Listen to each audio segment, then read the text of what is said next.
Entonces, buenas tardes, soy Mauro Rossi, me acabo de medicina interna y vamos a hablar de este paper respecto a la estrategia invasiva para el manejo de pacientes con infarto agudo en miocardio, sin elevación del ST. Un poquito de introducción, igual que en la presentación previa, ¿cierto? Tenemos ciertos cambios, esta es copiada de la presentación anterior, ciertos cambios que van a ser fisiológicos, miocárdicos, dado por esta disminución en la distensibilidad cardíaca, ¿cierto? Una baja en la reserva funcional, y esto a su vez influenciado por esta rigidez que se va dando porque aumentan las metaloproteinasas, se rompe tejido proteico del corazón, se infiltra con tejido fibroso, con colágeno, y eso va haciendo que este corazón se vuelva más rígido. De igual manera, esto genera esta alteración en la acoplación entre el acoplamiento, excitación, contracción miocárdica, hay pérdida de cardiomiocitos y esto va haciendo que baje la reserva funcional. Pero vamos a tener también cambios que son propios de la vasculatura. Y dentro de eso, no salieron los diseños, no importa, vamos a tener que la túnica media empieza a crecer fisiológicamente hasta cierto punto en que esto ya se corta y tenemos lo contrario, apoptosis. Y esta apoptosis de la túnica media se tiene que reemplazar con algo. Y ahí es donde entra este tejido colágeno. Además, igual que pasaba en el miocardio, hay aumento en la presencia de metaloproteinasas. Esta va a destruir la elastina, de manera tal que la arteria ya no logra esta capacidad de volver, pierde su componente elástico y como se infiltra con colágeno se vuelve más rígido. Eso le vamos a tener que sumar la microcalcificación de esta túnica, lo que la vuelve aún más rígida y que aumenta más cuando yo le sumo lo que se llaman productos finales de la glicosilación, que es en el fondo toda una cadena en base al metabolismo del azúcar. Vamos a tener que el mismo endotelio va a tener una menor participación del óxido nítrico, por tanto una menor respuesta vasodilatadora y por tanto menos compensación. Y de igual manera vamos a tener un efecto más vasoconstrictor mediado por presencia de COX, por radicales libres y de nitrógeno, radicales libres de oxígeno. Y finalmente un fenómeno que se llama activación endotelial, donde hay una mayor actividad entre el endotelio y los leucocitos. ¿Por qué es importante esto? Porque cuando yo voy viendo la fisiopatología de la aterosclerosis, vamos a tener que la disfunción endotelial es el paso crítico para que se pueda gestar. ¿Y esto por qué? Porque vamos a tener menor respuesta en este ambiente de óxido nítrico, aumento, ¿cierto?, de los factores vasoconstrictores, infiltración de la túnica media por LDL, LDL que va a ser captado por los macrófagos, que a su vez van a estar estimulados más por esta respuesta endotelial que conversábamos. Mayor captación, se come el macrófago el LDL, forma las células espumosas, el tejido muscular empieza a rodear esta capa musculosa, o sea, esta célula espumosa, y vamos a tener un remodelado arterial, que puede ser positivo o negativo dependiendo si la arteria se ensancha para como compensar esta capa, o en su defecto ya empieza a contraerse y empieza a perder lumen. Y esto nos va, esta es una diapositiva robada de una presentación de una clase que tuvimos con la doctora, una de las doctoras en cardio, pero es graficando un poquitito esto mismo, la infiltración por el LDL, el reclutamiento de los macrófagos, la fagocitosis, la formación de las células espumosas y finalmente la destrucción, el aumento de las metaloproteinasas, el estrés oxidativo. Y si se fijan, la fisiopatología de la aterosclerosis comparte muchos componentes con el envejecimiento fisiológico. De ahí que este vaya teniendo como mayor relevancia y que claramente la edad vaya siendo también un factor de riesgo asociado a la patología coronaria. Y si a esto yo le sumo comorbilidades, como por ejemplo la hipertensión, que genera mayor estrés arterial, mayor disfunción del óxido nítrico, presencia de interleuquina 6 y radicales libres de oxígeno, mayor oxidación del LDL, de la diabetes, mayor depósito de productos finales de la glicosilación, aumenta la formación de células espumosas, del tabaco, la disfunción endotelial, etcétera, etcétera, etcétera, y sin contar otros factores de riesgo cardiovascular, como lo es la enfermedad renal crónica, vamos a encontrarnos en un ambiente donde vamos a empezar a formar esto, ¿cierto? Lo mismo, una diapositiva robada de esta clase, pero una placa que se vuelve estenótica, gruesa y estable, ¿ya? Y que esto da justamente el angor estable, o en su defecto, una placa que no se ve gruesa, que el lumen se mantiene, pero que tiene una capa muy delgadita y esa es la que finalmente se erosiona, se rompe y genera el síndrome coronario agudo. Habiendo dicho todo esto, pasamos un poquito a la presentación de este paper, ¿cierto? Que habla justamente de la estrategia invasiva para el manejo del infarto agudo del miocardio en pacientes mayores. Fue publicado en el New England en el 2024 y plantea la siguiente pregunta, ¿cierto? En pacientes mayores que tengan un infarto sin elevación del ST, el tratamiento invasivo más terapia médica es mejor, igual o peor que la terapia médica exclusiva. Y para esto hicieron un diseño open label que tiene mucho sentido porque no puedo hacer una coronariografía a ciegas, como que o la hago o no la hago. Y para eso se hizo una autorización por un sistema web y el grupo control se hacía solo terapia médica con la mejor terapia médica posible, que estaba descrita: atorvastatina, inhibidores del PYD2Y12, aspirina y bisoprolol o betabloqueos en verdad, y inhibidores de la IECA. Y el grupo de intervención era con coronariografía entre los 3 a 7 días desde el ingreso, y en la coro se definía si había que hacer un bypass o había que hacer una angioplastía.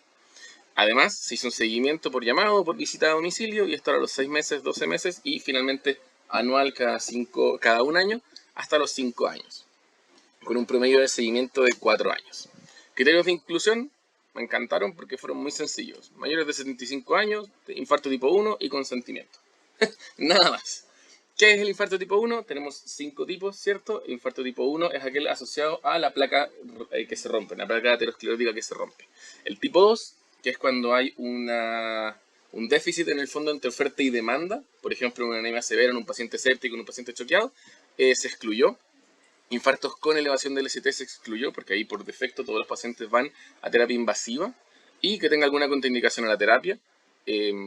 Por ejemplo, pacientes que tengan algún riesgo de sangrado aumentado, pacientes que no puedan recibir IECA, etcétera, etcétera. Y finalmente, expectativa de vida bajo un año. Entonces fue un ensayo que finalmente agregó mucha gente. Y dentro de lo bueno que tenía es que el análisis poblacional tiene una buena representación. Ahí lo vamos a ver en una diapositiva más adelante. Pero algo que me encantó es que fenotipificó mucho fragilidad y cognición de los pacientes. O sea, no le bastó el ensayo con decir ya que sean mayores de 75, sino que además hizo un subanálisis empleando el índice de Fried, la escala de Rodwood y además del Charlson con las pluripatologías. Y de la parte cognitiva, evaluación con el MoCA. ¿Qué es lo que vieron? Había un índice de fragilidad por Fried de 32, de Rodwood de 20, y una aplicación del MoCA que mostraba en el grupo control 65% de deterioro cognitivo versus 60% en el grupo de intervención.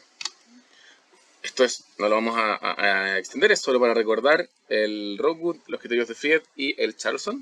Y tampoco vamos a detenernos mucho en esto, pero basta con decir que los balances estaban bien determinados y que pusieron también la subclasificación de cuántos pacientes tenían o no tenían este deterioro. El Fried fue un muy buen análisis poblacional. Y en ese sentido, sí. Y lo hacían la diferencia. Acá está el total, que es en frágiles, el 20.3, y el subanálisis de los frágiles en leve, moderado o severo. Y aparentemente vulnerables. En verdad fue un muy buen análisis poblacional. Y eso, bueno, después se va a ver cuando hablemos de los resultados. Nuevamente, no pretendo detenerme en esto, estar en las patologías que tenían los pacientes, también representativos, más o menos una pluripatología considerable. El promedio tenía 5 en el índice de Charlson, entonces era bastante, y eso es bueno también porque la mayoría de los pacientes que vemos finalmente son pacientes más bien frágiles o con muchas comorbilidades. ¿Qué outcomes se evaluaron? Outcome primario, variable compuesta de muertes por causa cardiovascular o infarto no fatal. Y dentro del secundario se hizo una subevaluación del componente individual. Fue muerte por cualquier causa, hospitalización por insuficiencia cardíaca, ACV, necesidad de revascularización o de una nueva coronariografía o riesgo de sangrado significativo. Dentro de los resultados, el outcome primario mostraba que no había diferencia estadísticamente significativa en lo que es muerte cardiovascular, ni tampoco el índice compuesto. Sí mostraba una diferencia significativa en lo que es la aparición de un infarto no fatal, ¿ya? Que ahí vamos a conversar un poquitito de la apreciación respecto a ese outcome primario. Pero le da un intervalo de confianza de 0.57 a 0.99, así pegando en el palo.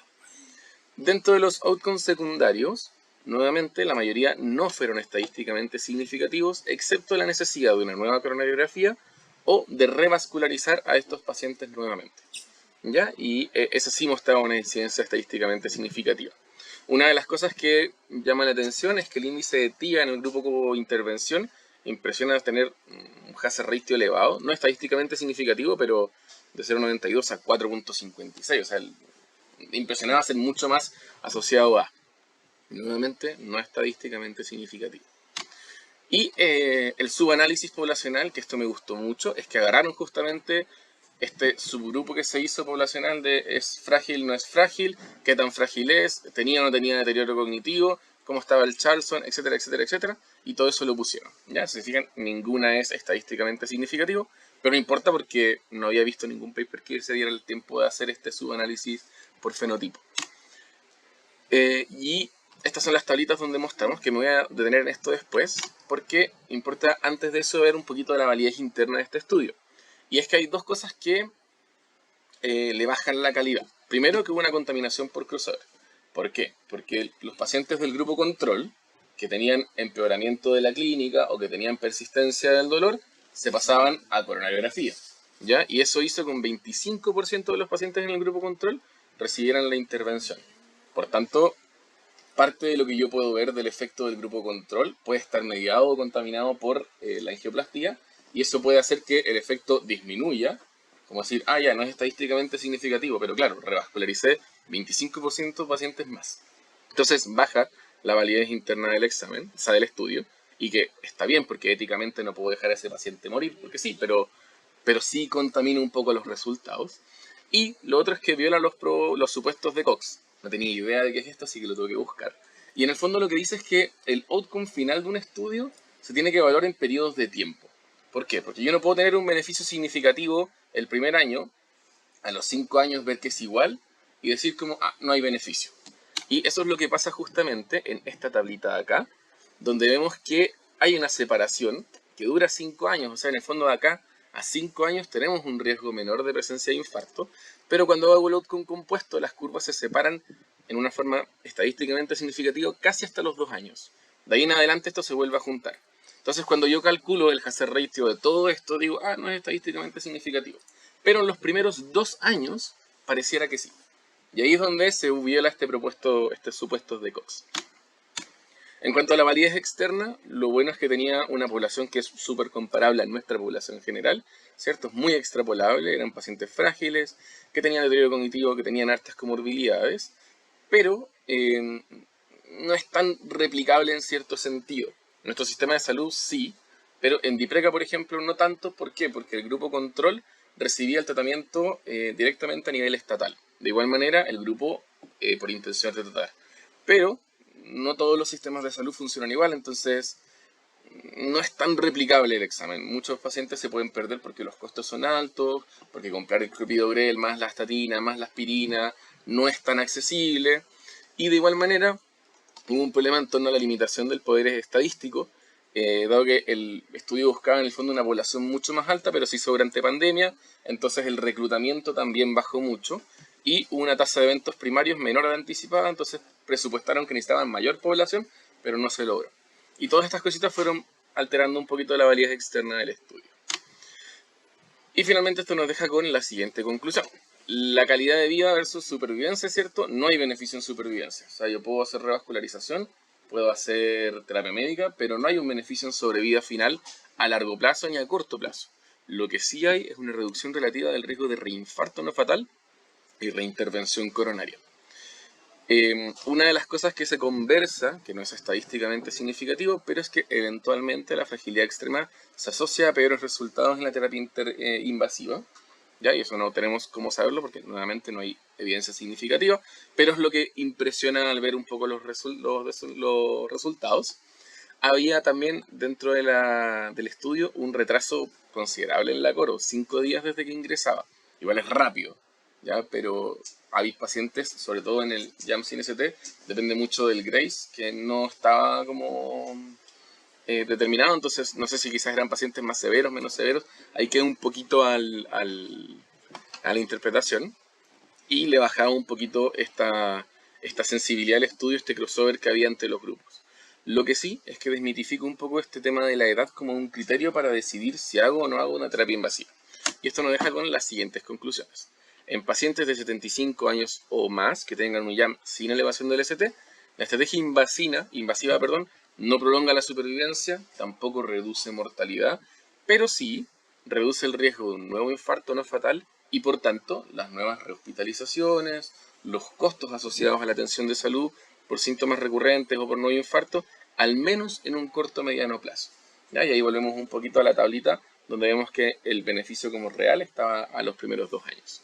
Y otra cosa importante es que la edad, comorbilidad y fragilidad no es una limitante para considerar la estrategia invasiva.